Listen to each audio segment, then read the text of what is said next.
Battle in the Carolinas. Taylor Mikesell versus Texas and Rori Harmon. So much more. Pepper Persley, Debbie Antonelli here to talk about it. Locked On Women's Basketball goes live now.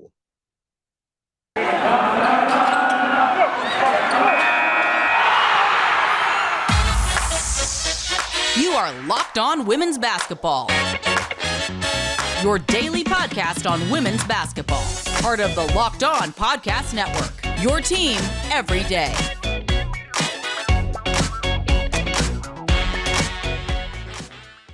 Well, hi there, and welcome to the Sweet 16 edition of Locked On Women's Basketball. I'm your host, Howard Megdal. Remind you can follow us at Locked On WBB or at The Next Hoops. TheNextHoops.com. Our staff of The Next, 24/7, 365 women's basketball coverage.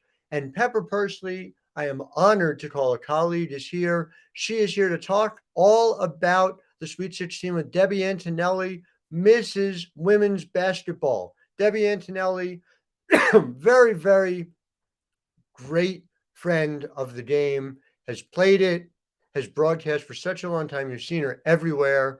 Listen to them chat. It's wonderful. Before you do, let's pay some bills. Brought to you by Bet Online.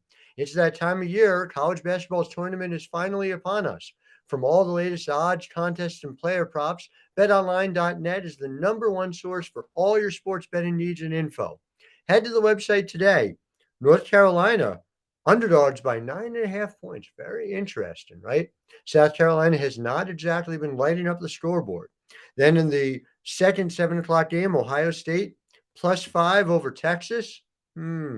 Interesting. Texas shot 63% in the second round. That one's going to be a good one. Iowa State -6 against Creighton.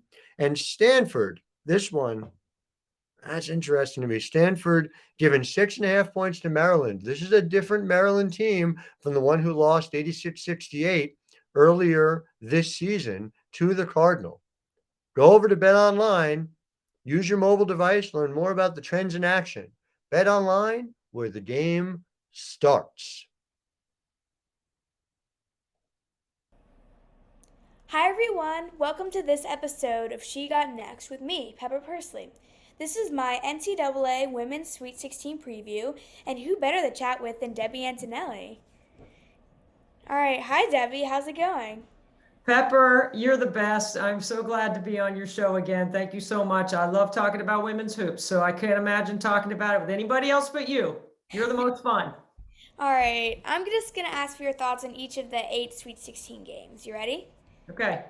Alright, first up is the Battle of the Carolinas. One seeded South Carolina takes on 5 seeded North Carolina. Your thoughts? Well, first of all, South Carolina has struggled a little bit to score. And I think North Carolina is a perfect recipe to help them because North Carolina is going to play a little faster. And I think that's going to be a good recipe to ignite the South Carolina offense that I think has been stalled a little bit. So I will say this, if you can box out South Carolina and hold them to one shot, you have a better chance of winning. If you can force them to try to make some outside shots, you have a better chance of winning. South Carolina's roster clearly has more talent than North Carolina, but North Carolina is sneaky good, and the ACC's been good all year and has prepared them for a moment like this. All right. Well, that certainly seems like a matchup to look forward to. What are your thoughts on Texas, Ohio State? Well, I love Vic Schaefer's schedule because he's ahead of it. Last year they went to the Elite Eight. This year they're back in the Sweet 16.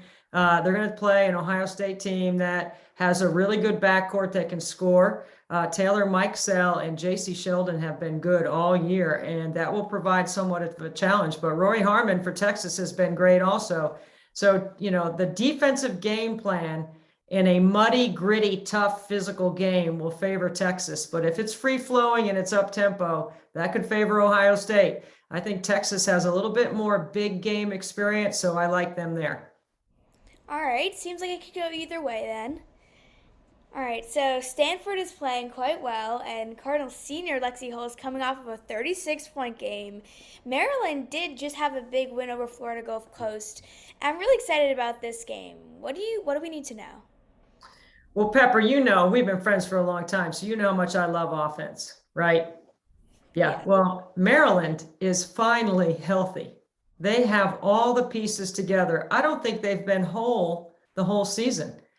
And Diamond Miller is really someone to keep your eye on. And Angel Reese has played like an All-American all year.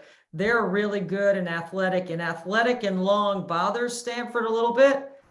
But if this score is not 90 to 90 or to 89, I'm going to be surprised, because I think the way Stanford gets up and down and the way that Maryland will play some three-quarter pressure, and it's not an aggressive up the line defensive matchup, but whoever Diamond Miller is guarding, which might be Lexi Hull because of the way she's playing, will be a tough matchup. But I think Stanford's depth is going to be a factor here.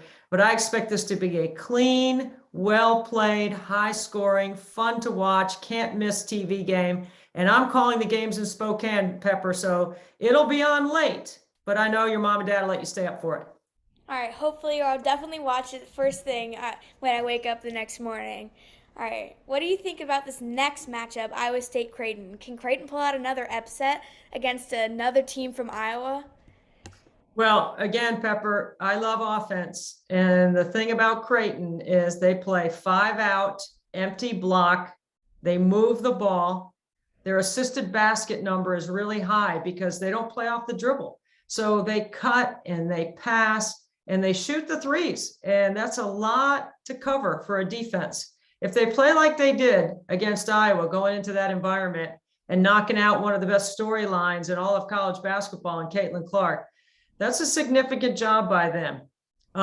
They've got a bunch of veteran players like upperclassmen, but Iowa State, Bill Fenley's been in a big game. He knows how to scheme defensively. This is actually a better matchup for Iowa State than a long, physical, athletic, low post playing team. This should be a really good game. This is another high scoring affair. And I say high scoring in the NCAA tournament, like 60s are high scoring games in the NCAA tournament. This one's going to have to be played in the 70s. And I'm not sure which one I'm picking there. Iowa State's going to be favored, I think, because they're the higher seed. But it's going to be really fun to watch because that bracket is really interesting with those two teams, obviously a surprise in South Carolina's bracket. Yeah, for sure. All right.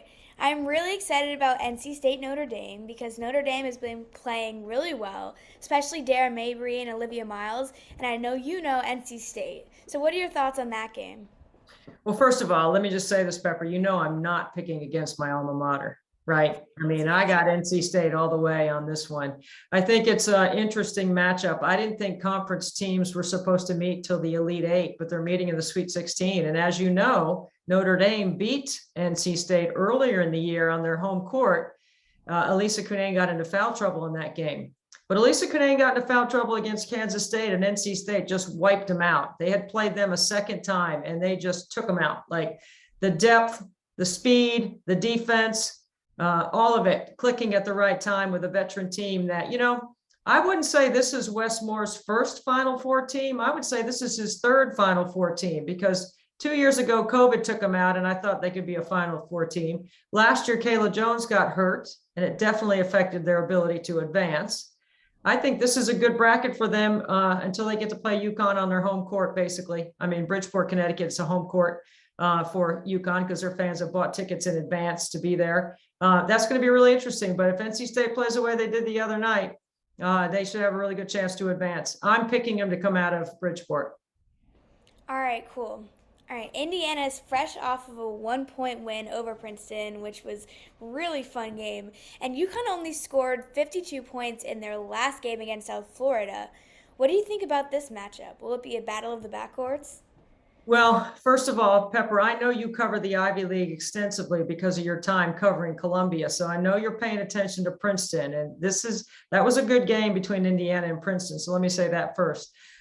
Indiana, I think, is really interesting because they have everyone back and they all came back for this very moment, right? I mean, this is why they came back, so they could play and try to advance in the tournament. And I think this is a little bit more battle-tested Indiana team. So with Indiana having a chance to play against UConn, I don't think they're going to be caught up in the crowd. I think they're going to methodically, play hard. But the other thing besides the crowd is the whistle. You know, you got to get a good whistle on the road anywhere you go. Everyone would say that. And in the NCAA tournament, particularly with the kind of crowd that UConn had in their game against Central Florida, I think they're still working their way into rhythm with the injuries they've had this year. But I think Indiana's got a really good team, and they're going to have a really good chance to win against UConn. It is not going to be easy. It's never easy to beat UConn because of their greatness. I mean, they've only been to 13 straight Final Fours, Pepper. I mean, they're tough to knock out. But this will be really interesting to see if Indiana has enough on the inside to deal with the depth of Connecticut up front, and if their guard play is good enough. Their guard play is going to have to be outstanding. Quite simply, Grace Berger is going to have to be able to make some of those pull-up jump shots and play really well. Yeah, that's going to be a really interesting game to watch. All right, Haley Van Lith has come to play this tournament. What are some things we should look out for in the Louisville-Tennessee matchup? Well, Jeff Walz is excellent this time of year. And so he will put together a defensive game plan to neutralize the size of Tamari Key up front. And Haley Van Lith and Kiana Smith in the backcourt are really good. This is an elite level defense. They've been good defensively all year long. Emily Enksler has given them a different component defensively. She rebounds, she's long, she can defend, and she can score. And Jeff loves this moment. This is like a Jeff and the NCAA tournament and sandpaper kind of go together because it's gritty. You know, it's a little rough around the edges.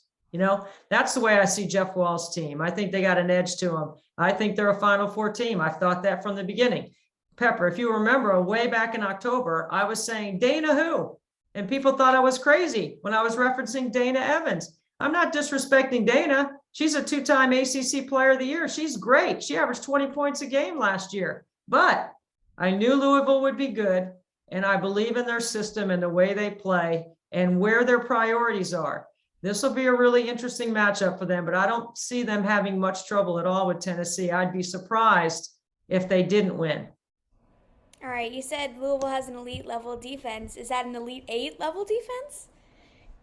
I think so. If you're looking at Michigan or South Dakota on the bottom of that bracket, right? So, Yeah. so Louisville wins over Tennessee, and then they would play the Michigan South Dakota winner. That's a really good matchup. I've liked Leah Brown all year. I know Naz Hillmon gets all the headlines at Michigan, but I saw Michigan up close and personal the end of the season against Iowa, and they went into Iowa with the Big Ten title on the line. And Iowa played really well and won. Caitlin Clark and Monica Sonano had great games then. But Naz Hillmon is quick. She's athletic. She's different than anyone that South Dakota has on their roster. I think she might have an advantage there. Now, you're going to have to run them off the three-point line. You can't let them spot up and just shoot threes. But the South Dakota team has done a really good job of advancing. And when you knock out Alyssa Smith, you can play against Naz Hillmon. It's great prep for back-to-back athletes like that. So I didn't get a chance to watch that game, so I don't really know how they neutralized Alyssa Smith. Maybe you can tell me how they did that, because I didn't get to see that yet. I was on the men's side working the men's tournament, so I didn't get to see that one yet. But I'm looking forward to seeing if that matchup against Alyssa Smith and knocking out Baylor helps them in their prep for playing against Naz Hillmon.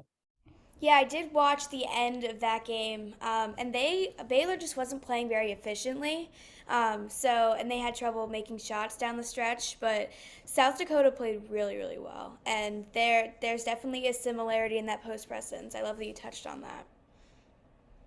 All right. Well, for you and I think alike. You know what? We think alike. We're two offensive minds. I think you like defense a little more than I do, but I know you work on your offensive game.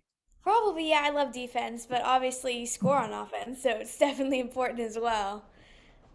All right, so that was all 8 matchups, and my last question for you is just where people can find you, your work, and what you do, and your social media handles and things like that.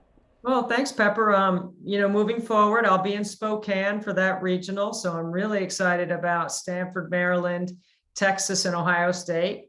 Those are going to be great games. And then I'll go to Westwood One Radio. I'll be on the call of Westwood One. This will be my 26th year calling the Final Four on radio. And I'm really excited about that opportunity. And I'll be in Minneapolis from Tuesday all the way through Monday and celebrating our great game remember, the product's the narrative. That's what I expect us to see in the NCAA tournament as we move forward. All right, everybody, there you have it. Thank you so much for your time, Debbie, and for your awesome analysis. Pepper, I break down the game with you any day. It's really fun to be on your podcast. Thank you for including me. All right, no problem. As always, everyone, you can find me on Instagram at Pepper Persley and on Twitter at Team Persley. And make sure to check out all of the amazing content, just like this podcast, out at the Next. And thank you all for tuning in. Locked On Women's Basketball is brought to you by Built Bar. Have you given up on your New Year's resolutions? You don't have to. Have you tried the puffs? Built Bar has these puffs. They're covered in real chocolate, protein-infused marshmallow. They're fluffy. They're a treat. They're covered in 100% real chocolate.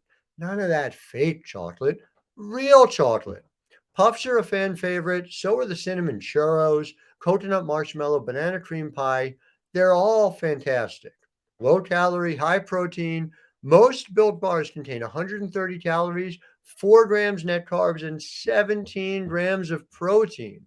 I don't know if you have the same trouble I do trying to find protein sources that your children will eat, but that's something that I always work hard at. Built Bar helps me get it done. Mint brownie, coconut almond, even white chocolate cookies and cream. They're all delicious, and there are new flavors coming out all the time. So go to built.com, use promo code LOCKED15, that's LOCKED15, and get 15% off your order. Use promo code LOCKED15 for 15% off at built.com. And those of you who have been listening for a long time, remember, tell them Grandma Myrna sent you.